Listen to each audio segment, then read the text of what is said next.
berarti lu bisa triathlon. Terus gue bilang, triathlon tuh apa lagi kan gitu. Ya udah langsung didaftarin, ikutlah mini triathlon. Triathlon itu 3,8 kilo. 3,8 kilo swim. Renang dulu, lanjut sepedanya 180 kilo, lalu diakhiri dengan maraton. Itu mimpiku suatu saat nanti. Kalau ultra runner mulus kayak pantat bayi. Masa sih? Mulus banget, serius. Sampai papi kelepek-kelepek gitu papi. Digangguin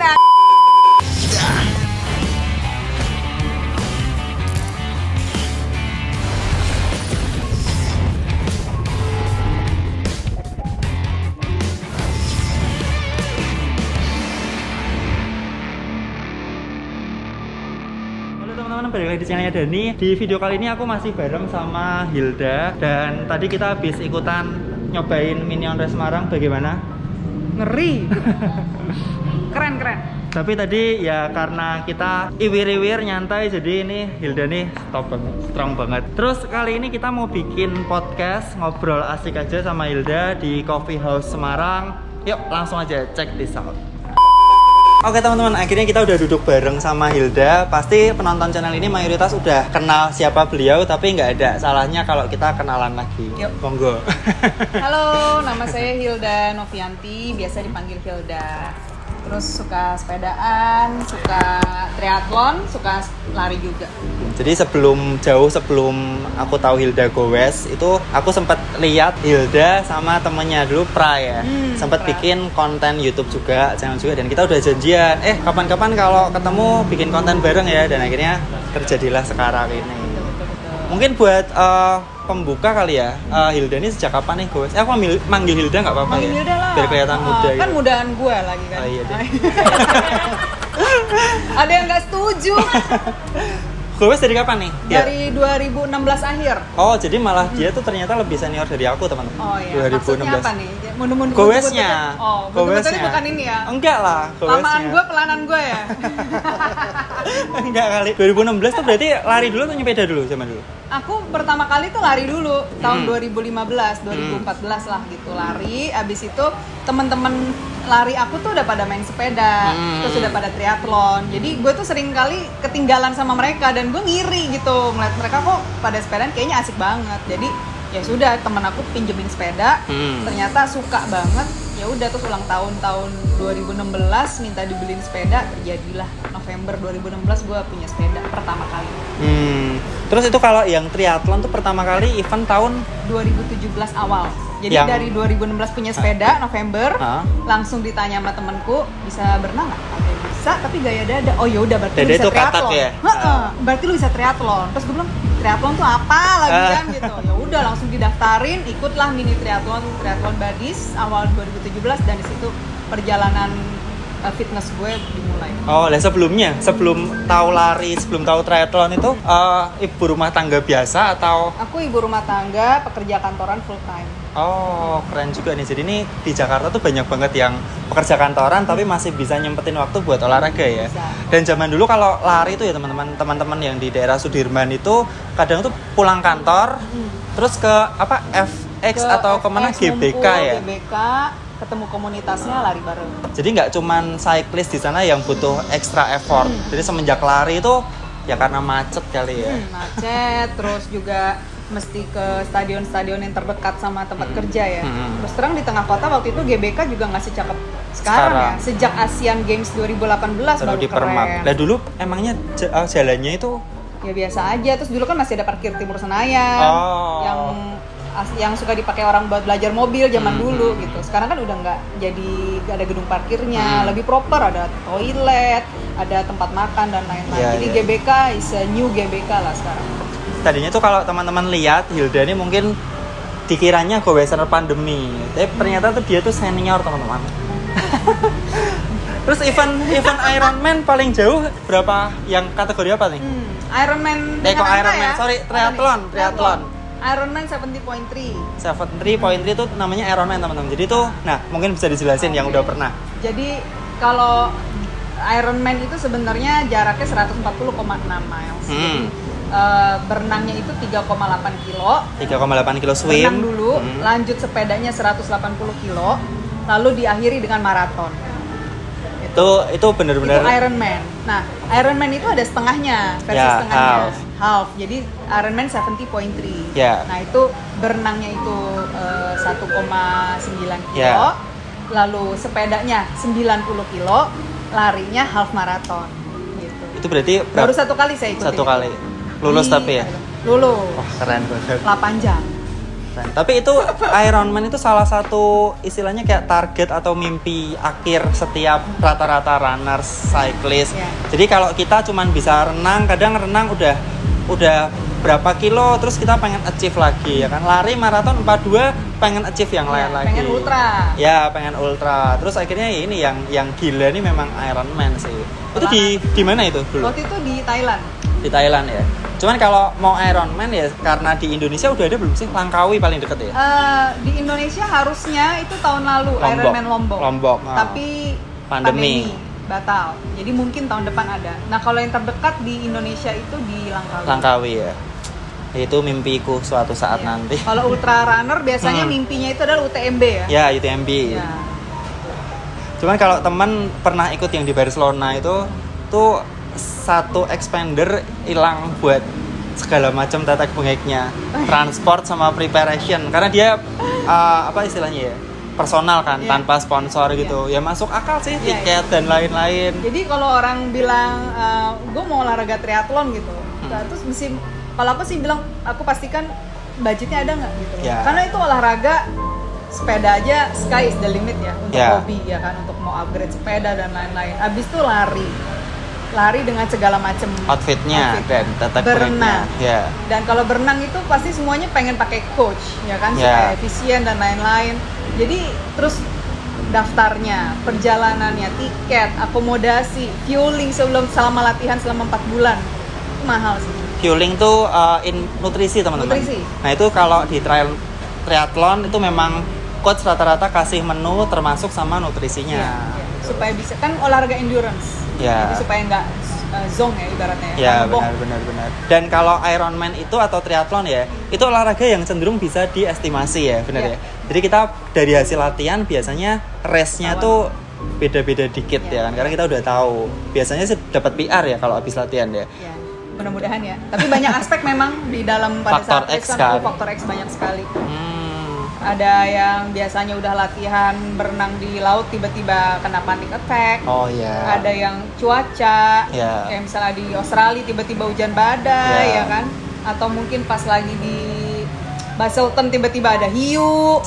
Orang udah berenang baru mulai berapa menit diangkut-angkutin karena hiunya udah rame, berapa puluh kilo dari situ kan, heboh. Jadi swim dibatalin gitu. Jadi banyak faktor, ada faktor lagi mungkin tiba-tiba kena stitch banyak deh. Tapi that's the beauty of triathlon gitu. Jadi jangan sampai udah latihan 4 bulan pas sampai sana gagal, sayang banget. Ya, itu faktor X ya, kita benar-benar nggak ngerti ya. Oke teman-teman, kita balik ke Go West lagi. Go West itu kan di Jakarta nih sekarang ramai banget nih. Kondisinya gimana nih sekarang ini? Kondisi sebenarnya gini, kalau saya sih ngeliat dari mata pribadi. Ya, kita sudut pandang personal aja sih. Aku senang banget pandemi ini sebenarnya di luar banyak ketidakuntungan karena banyak bisnis yang tutup, banyak orang yang di PHK, pariwisata stop gitu. Ada sisi lain di mana banyak menimbulkan orang-orang jadi lebih aktif bergerak gitu. Aware ya, sadar kesehatan. Sadar akan kesehatan. Kalau dibayangin ya waktu kita ikut maraton, kayak contoh terakhir gue ikut maraton New York gitu. 50.000 orang terjun satu maraton. Satu kota itu merayakan maratonnya, terus dia menyajikan di pinggir jalan tuh donat, terus kita tos-tosan sama orang, ambil donat, makan pisang, orang potongin segala macam, tuh betapa joroknya kita sebenarnya hidupnya gitu. Tapi setelah pandemi ini terjadi, kita semua jadi aware gitu loh, dikit-dikit cuci tangan ya kan, orang yang di restoran semua di depan disiapin tempat cuci tangan gitu, jadi kita jadi hidupnya lebih baik, ada peningkatan kita dari sisi higienis gitu. Nah, terus selama pandemi ini juga khususnya di Jakarta dan kayaknya juga di banyak kota, banyak orang lebih aktif bergerak lewat sepedaan. Betul banget. Khususnya untuk industri toko sepeda ya, kayaknya banyak yang kipas-kipas pakai uang ya. Ini beberapa teman tuh cerita ada yang di industri sepeda. Ini momen yang kita nggak bakal tahu kapan bisa terulang lagi. Bayangin zaman tahun lalu itu sepeda kalau kita punya baru itu bisa jual, harganya ngeri lah. Barang-barang bekas juga harga sepeda juga ngeri. Ternyata nggak cuma di Semarang, di Jakarta juga kan. Juga.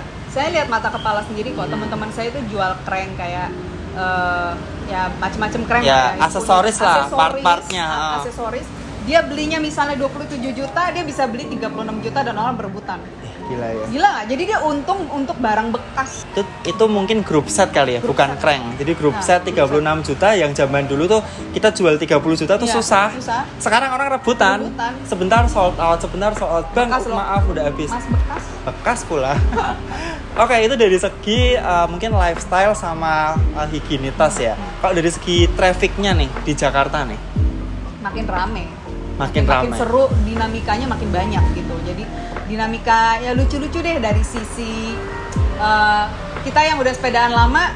Dulu kan saling kenal ya, oh si ini si itu gitu. Sekarang makin nggak kenal. Karena dulu kan bisa dihitung ya, paling ini. Oh geng yang terkenal, geng ini, geng culture ibaratnya gitu si ini gitu. Sekarang geng culture-nya banyak banget gitu loh. Jadi kayak dulu cuma ada satu geng yang terkenal pakai bajunya branded, merek X gitu kan, branded, terus jadi trendsetter gitu. Sekarang merek itu udah jadi seragam untuk kacang goreng. Iya, untuk seragam di geng lain gitu loh. Jadi dinamikanya begitu banyak dan jadinya makin banyak brand-brand yang create new jersey, new apparel. Pertama jadi lebih seru. Terus juga kondisi pasar jadi lebih, persaingan jadi lebih sehat. Ya benar. Jadi nggak didominasi sama satu brand, dan brand-brand itu akhirnya menjadi semakin kreatif kan. Gimana caranya nih supaya desain jersey gue paling keren. Dan itu kan? Otomatis jadi semacam peluang buat orang yang bisa ngelihat, wah ini nih masukin brand-brand yang belum ada di Indo masuk. Karena sekarang istilahnya brand macam-macam kayak Pedla ya, aku ngomong aja yang dipakai sama Hilda nih. Dulu kan kita nggak ngerti. Setelah pandemi, wah ini keren juga nih, ada endol-endolnya gitu. Dan ternyata buatan mana itu? Australia. Oh ternyata dekat. Nah, jadi dulu tuh waktu awal aku triathlon udah tahu nih beberapa merek di Australia yang ada di Indonesia. Cuma yang saya tahu cuma ada beberapa, 1 toko atau 2 toko yang bawa masuknya tuh konsinyasi. Jadi kayak cuma berapa piece.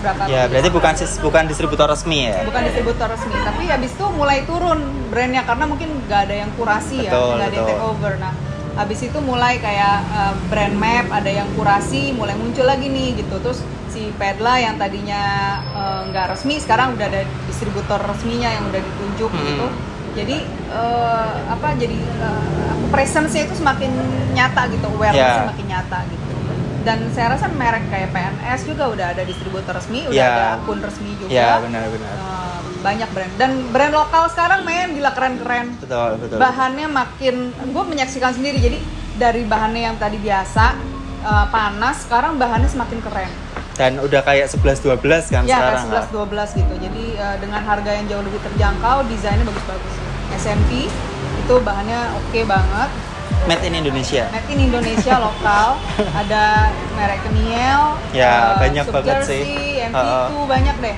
Banyak. Jadi teman-teman punya pilihan banyak sekali. Ya, dan itu mereka ya walaupun mungkin kompetitor dalam brand, tapi dia punya marketnya sendiri-sendiri. Dan kita sebagai cyclist tuh rata-rata nggak mungkin fanatik sama satu brand ya kan. Pasti kita beli A, B, C macam-macam karena sepedaan juga hampir tiap hari kan. Oke, kalau soal trafficnya nih Hil, di Jakarta gimana nih? Soalnya kan kita nih 2 hari ini udah goes di Semarang, terus culture-nya sepeda di Semarang kayak gini. Nah, aku juga udah pernah sekali di Jakarta tuh cukup takjub sih sebenarnya sih. Karena di sana tuh kalau pengen ngeluh butuh effort. Terus kalau mau di dalam kota jam 6:30 udah siap-siap melipir ke bike lane kan. Nah, kalau dari sudut pandangmu gimana Hil? Iya, sekarang karena sempat ada insiden ya yang nggak ngenakin gitu, akhirnya menjadi blow up. Sebenarnya plus minus ya. Sosial media ini kadang-kadang menjadi sesuatu yang kecil dibesar-besarkan, ya yang besar jadi kecil-kecilkan, hilang. Gitu. Tapi kita belajar lah dari, kalau aku ngeliatnya dari sisi cyclist sama sebagai pengendara gitu, bahwa kita itu harus punya tenggang rasa, tepok seliro dan juga ingat gitu bahwa jalanan itu milik umum, bukan tempat untuk kebut-kebutan gitu. Nah, Tapi saya kan juga cyclist. Ya, Kadang betul. pengen juga ya bisa ngebut gitu. Ya. Nah, tinggal dicari rute yang aman, yang relatif lebih aman dan juga nggak ganggu orang lain. Nah, terus kalau di Jakarta memang rame gitu. Dan Ya. sekarang dengan dinamika sekarang sempat nggak boleh masuk Sudirman, sempat ada tidak boleh masuk Kuningan, Ya. jadi orang muter di Gatsu gitu. Jadi Ruang geraknya terbatas ruang gerak ya. kayak terus disempitin, habis itu nanti kebuka lagi, jadi kayak nggak ngerti sekarang sebenarnya gimana. Kalau kita boleh ngomong nih dari sudut pandang, walaupun kita juga kadang juga naik motor, mobil kan. Cuman pesepeda itu rata-rata keluarnya kan pagi kan. Ya. Jadi ya nggak bisa ngomong sih, susah juga sih. Sebenarnya yang ngebut-ngebut itu cuma sampai jam 7, habis itu kan pada ngantor. Ya, ya. Nah, harapannya nih Hil, harapannya buat mungkin kondisi di Jakarta saat ini kedepannya gimana? Mungkin sambil cerita aku ambilin minum ya, Oh ngomong iya. aja.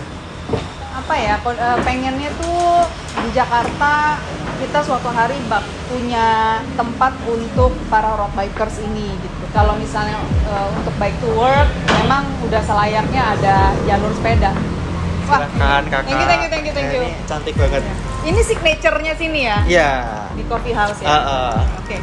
Jadi Vanilla cream. vanilla cream. Oke, lanjut dulu Oke. aja. Jadi gini, gue setuju banget kalau misalnya Jakarta itu punya jalur sepeda. Khusus ya? Khusus jalur sepeda. Kenapa? Karena itu mengakomodir orang-orang yang bike to work, terus mengakomodir orang-orang yang memang pakai sepeda untuk commuting. Ya, dan bentar.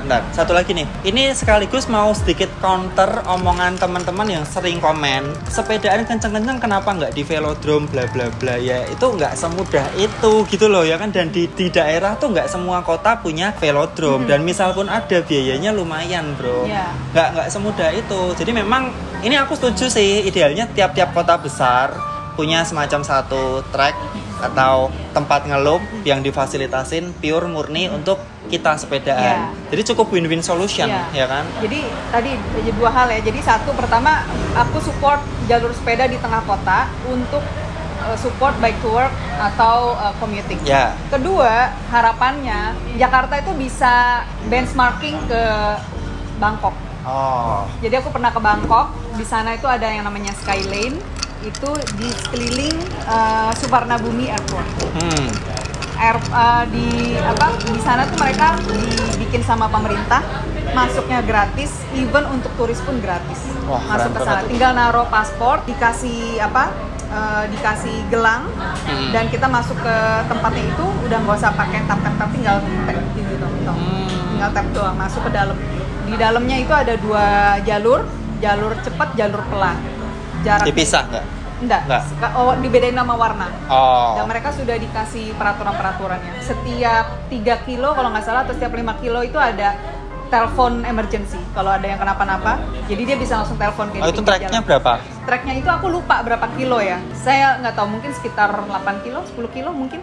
Tapi nanti kita bisa Google ya. Berarti mirip kayak istilahnya nggak peak ya? Peak yang sekitar 7 kilo Nah, kan? cuma kalau Peak kan itu karena memang tempatnya belum jadi ya. Ya. Tapi kalau Skylane itu memang sudah dibikin Murni. untuk latihan sepeda. Dan itu harusnya bisa mendongkrak prestasi, istilahnya cari atlet-atlet bibit-bibit kita muda ya, gitu loh. bibit muda kan kita harus regenerasi. Ya. Kan kalau di Jakarta pun ada ada Halim Ya. yang nggak kepake. Kalau Ya. mau dibikin, pemerintah mau bikin Bisa banget. Di Jogja ada airportnya udah ada yang baru toh. Yang lama mau diapain? Dan kayaknya kalau pemerintah mau gandeng swasta, banyak yang siap support deh. Siap. Apalagi setelah pandemi Iya. ini banyak bos-bos sepeda, bos. Terus di sana ada toko sepeda, ada tempat mandi, shower, tempat penitipan barang, locker, ada kafe dan lain-lain. Keren dan banget dibikin ya, keren bersih, bagus banget. Tinggal lihat itu aja. Itu di Bangkoknya ya? Di Bangkoknya. Tinggal lihat-lihat ini aja, kayak akunnya Muskali atau akunnya siapa? Yang Asian Cyclist Girls Bangkok itu mereka sering banget di Skylane. Aku nggak follow soalnya. Mereka Tapi aku follow ngerti kamu ya? sih. Mereka follow kamu. Pasti. Nggak mungkin banget. Oke, terus kalau dibandingin sama Semarang gimana nih, Hil? Kan kita 2 hari udah ke Semarang nih. Ya, kemarin itu udah nanjak tipis ya. Ya, Wah, tipis. itu memang kalau misalnya jalanan kemarin rame sih, agak keluar kota sedikit, banyak truk-truk besar gitu ya. Cuma pelotonnya solid, jadi RC-nya juga udah bisa perkirakan kapan mesti kasih Belok, abah hati-hati dan lain-lain. Jadi sebenarnya aman. Cuma memang mesti siapin mental aja ya, kalau yang nggak kebiasa di jalanan besar dengan truk besar mungkin agak sedikit panik. Oh ya, kalau di Jakarta di Dalkot paling motor mobil ya. Motor mobil, cuma motor bisa tiba-tiba beng begitu kan, ngeri kan. Iya.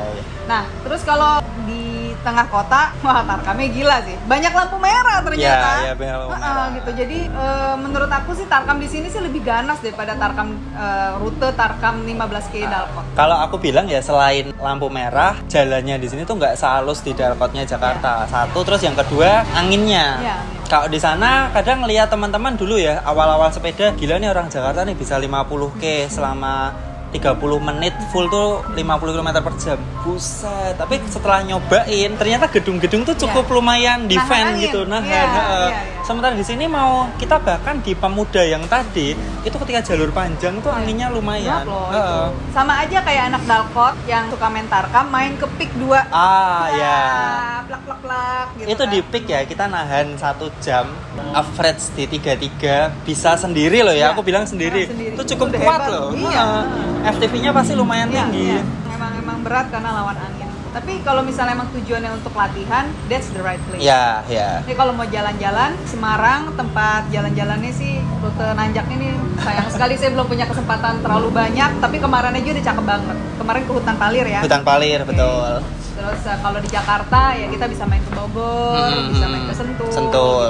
Masih banyak tempat yang dari Cirebon. Kalau liburan di Indonesia aja. Iya. Liburan. Terus nih ya, aku rekomen coba ke Karimun Jawa. Gowes di sana. Belum pernah gowes di sana kan? Belum. Tapi saya udah lihat di YouTube-nya nih. Aduh, itu keren banget. Ya, maksudnya kita kadang kiblatnya kan ke Bali, selalu Bali. Oke, Bali jalannya memang lebih halus. Tapi di Karimun itu pantai-pantai biru kayak di Maldives tuh, keren banget. Ada asli. Ya? Boleh deh, pengen suatu hari coba deh. Silakan diminum dulu. Iya. Terus nih Hil, kalau tadi kita bahas gowesnya, kalau cuacanya panas-panas sih Semarang sama Jakarta?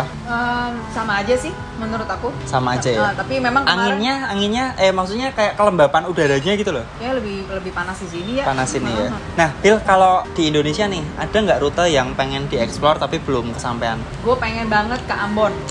Gue pengen ke Sumba. Ya, Sumba. Dan gue masih pengen balik lagi ke Lombok. Aduh. Jadi gue udah ke Lombok 2 kali tahun ini gitu. Gue udah pernah goes yang di Senggigi sama yang di Mandalika. Harusnya kita ketemu tuh. Iya, jadi dua-duanya itu memberikan rute dan view yang berbeda. Jadi kalau Senggigi yang aku event letap itu untuk pre-eventnya, itu naik ke atas gunung, tapi begitu lihat itu langsung ke laut. Aduh. Sekali. Nah kalau Mandalika juga mirip, tapi menurut aku lebih kurang terlalu gunung seperti Senggigi. Kalau dari aspalnya oke juga. Wah, mulus kayak pantat bayi. Masa sih? Mulus banget, serius. Padahal itu kan di daerah, maksudnya mobil lebih jarang gitu. Apa karena itu jarang, mungkin? Karena jarang. Dan bahkan lebih sepi dari Bali. Jadi lebih enak. Kalau Lombok kok buat sepedaan buat aku surga ya. Surga. Lebih surga dari Bali menurut saya. Terus yang juga cakep aspalnya itu di Belitung. Belitung. Wow, itu aspalnya number 1. Keren. Itu kan memang sering dipakai buat event juga kan Belitung. Pernah ada Belitung Triathlon. Nah, cuman kalau di Lombok nih balik lagi, itu kalau di Semarang, Jakarta itu kan kita kalau mau long ride tiap 30 kilo cari minimarket ya, banyak. Nah, kalau di sana bawa sendiri. Berarti ini kayak kita kalau lihat vlog-vlog di luar negeri itu mereka tuh kayak bener-bener mandiri, bidon 2, bawa toolkit segala macam. Iya.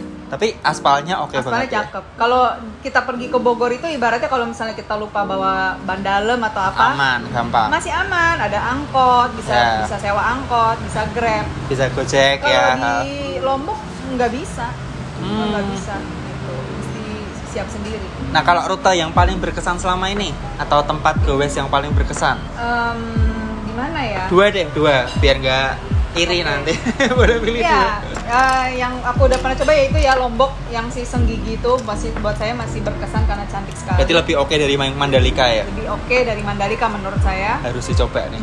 Terus Bali ya, waktu ke Kintamani ya. Wah, Kintamani mantap. Lewat mana? Lewat Landih. Nah, itu mantap banget sih. Jadi terus waktu gue diajak ke sana kan katanya ke Kintamani itu ada 9 rute katanya. 9 atau 13 rute katanya. Gitu. Jadi aku baru ngelewatin 1. Landih itu. Baru lewat Landih. Terus waktu dikasih tahu, wah oke nih Hilda, bisa ke Kintamani, kita lewat Landih, nanti lu bisa sombongin nih gitu. Terus gue langsung kayak perasaan gue nggak enak, kenapa ya gitu. Ternyata berat banget coy. Ini off the record ya. Ternyata Hilda itu ya, kalau kita orang Semarang kadang ngelihat cyclist Jakarta tuh kalau flat memang kuat-kuat, tapi beberapa teman diajak ke Semarang, ajak rute yang nanjak, rolling itu mereka pada kewer. Ternyata dia kuat, luar biasa. Cuma pendek itu. Palir lumayan lah, lumayan. Nah, cuman memang yang asik di Semarang sebenarnya tuh gang-gang yang gradien 20%. Ini belum sempat sih, semoga next time ya. Next time. Jadi dari Simpang 5, 1 kilo doang, dari sinilah 1 kilo itu kita bisa nemu banyak banget gang yang 25%, 27%. Itu enaknya apa? Karena sepi teman-teman.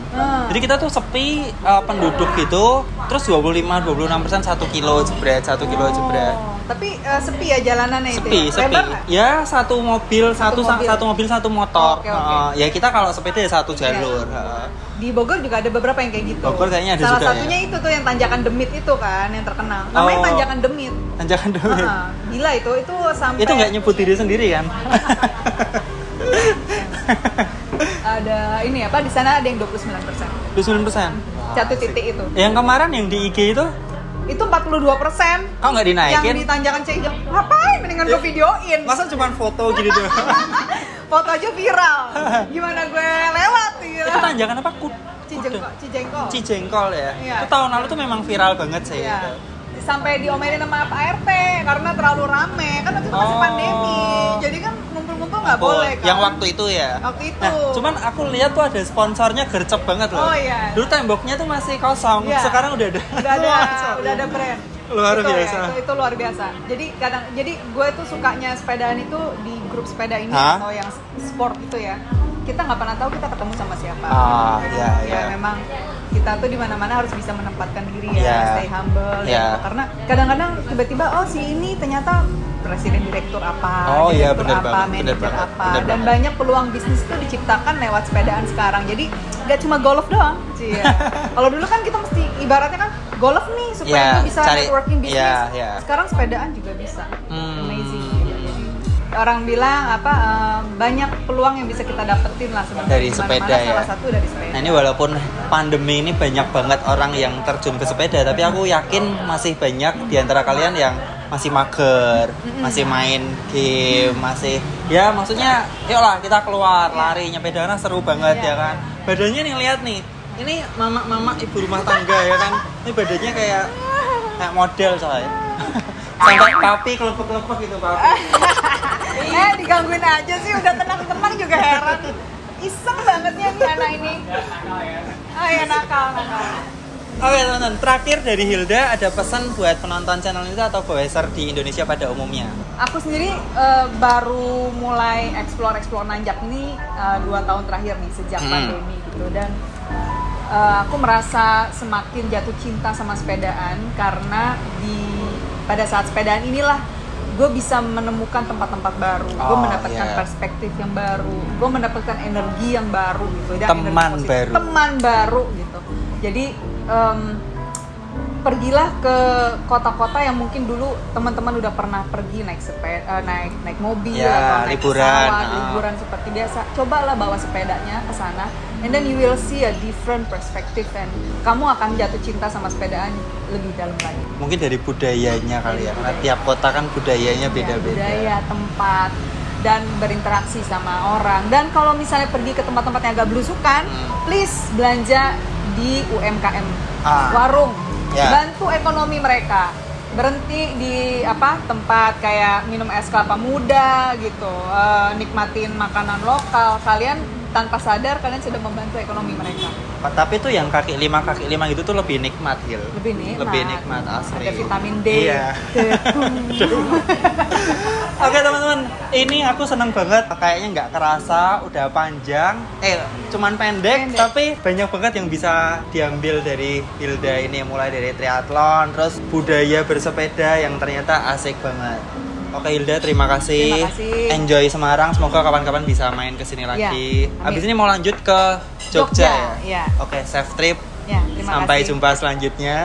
Thank you. Oke teman-teman, kalau ada pertanyaan dan saran langsung tulis di kolom komentar. Buat kalian yang mau follow Hilda di Instagramnya, nanti aku tulis di sini. Disebutin juga boleh. @Hiltnov. Dan kalau mau DM mau tanya tentang triathlon juga boleh ya? Boleh. Kalau pas senggang pasti dibalas. Iya. Oke, sampai jumpa di video berikutnya. Tetap sehat dan tetap semangat.